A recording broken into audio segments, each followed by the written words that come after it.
I am Beardmohbox and welcome back to the Ultimate Showdown. This week I've got a matchup I thought would be a little more one-sided than it was. I've got the fastest players in the NFL going up against the slowest players in the NFL, and I thought the favour would go quite drastically to the fastest, but it didn't end up so. Let's get into why I've chosen these two teams, the Cardinals and the Texans. So I had to find two franchises to represent these two teams, and I thought I'd take an old team to represent the slow team and the youngest team to represent the fastest team. I think that's pretty obvious why. And I've taken the Arizona Cardinals because apart from the Chicago Bears, they are the only founding member of the NFL that is left. They were originally the Chicago Cardinals, then became Card Pitt for a single year in 1944 before becoming the Chicago Cardinals again, then became the St. Louis Cardinals, then the Phoenix Cardinals, and now today we know them as the Arizona Cardinals, which they've been since 1994. The Houston Texans are the youngest team in the NFL at only 17 years old, eventually having replaced the Houston Oilers who left for Tennessee, and I thought obviously that would be a good team to represent the fast team. So onto the depth charts, and we'll start alphabetically, starting with the Cardinals, and the slowest quarterback in the NFL is Tom Brady, which obviously isn't an issue as a 99 overall. We move on to the running back, James Wilder Jr., a 63 overall running back with 76 speed. Javorsky Lane Jr., 74 overall fullback, and then at the wide receiver positions we have Wes Welker from the Rams at the moment, and Jason Avant from the Chiefs. And although Jason Avant's only 74 overall, that guy is clutch. I'm going to be showing a video right now of him in the divisional round against the Patriots, and that catch he made was in the fourth quarter on a fourth down. Onto tight end, the weakest position on this team, Justin Drescher, a 49 overall with 56 speed. And one position group I didn't expect to have a problem with the speed is the line. And James Hurst here, the slowest left tackle, is only a 58 overall, but then it improves drastically with Ramon Foster, 83 overall despite only having 49 speed, and Travis Frederick of the Cowboys, 89 overall, 52 speed. Onto right guard, we get a little worse again with Kareem Barton, 60 overall, and then finally onto DeMar Dotson of the Buccaneers, 82 overall, right tackle.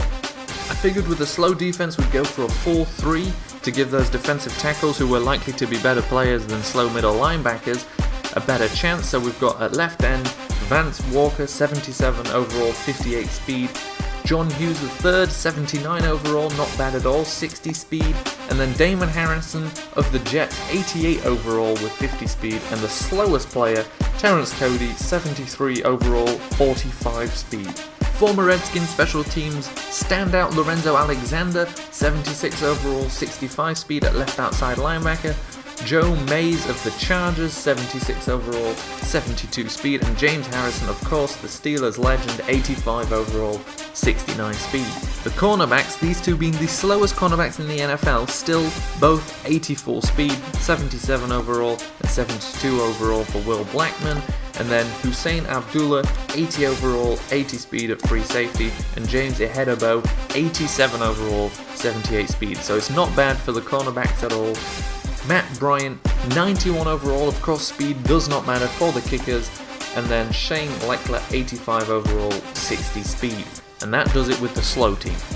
Moving on to the fastest team where we have Marcus Mariota at quarterback with 88 speed, Dre Archer of the Steelers, 69 overall, but 96 speed, Marcel Reese of the Raiders, 84 overall, 87 speed at fullback. Moving on to the wide receivers, we have Brashad Perriman, who didn't play this year, but 97 speed, the fastest player in the NFL, and then Philip Dorsett of the Colts, 74 overall and 96 speed. At tight end, we have Ladarius Green, 82 overall, 89 speed, the understudy of Antonio Gates at the Chargers. Moving on to left tackle, Teron Armstead, 85 overall, 81 speed, Lance Louis at 73 overall, 76 speed, Christian Sokoli, 59 overall, the lowest overall so far, 77 speed. He's from the Seahawks. A teammate there, J.R. Sweezy, 78 overall, 76 speed at right guard. And Lane Johnson from the Eagles, 89 overall, 80 speed. So that's a very good looking line, apart from the center spot. Onto the defense, where I've gone with a 3-4 defense because I thought speed obviously favored those quick linebackers. We've got Larry Webster at left end, 69 overall, 86 speed. Vic Beasley Jr., a 78 overall, 88 speed. Aaron Donald, 96 overall, 82 speed. And onto the linebackers where we have Anthony Barr, 86 overall, 88 speed. Our two middle linebackers, Michael Kendricks at 87 overall and 89 speed. And Ryan Shazier at 79, 89. Crazy fast middle linebackers there.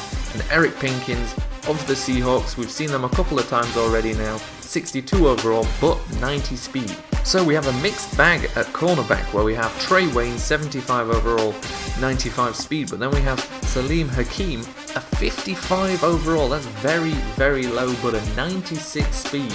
Adrian Amos, the Bears rookie, 71 overall, but 93 speed. And then we have Akeem Davis of the Saints, 66 overall, 92 speed. And then the kicker, Brandon McManus, 78 speed and 86 overall. 78 speed's quite high for a kicker. And then Pat O'Donnell, 84 speed, 78 overall at punter. So I think I'm not alone when I say I'd gladly take either of those teams.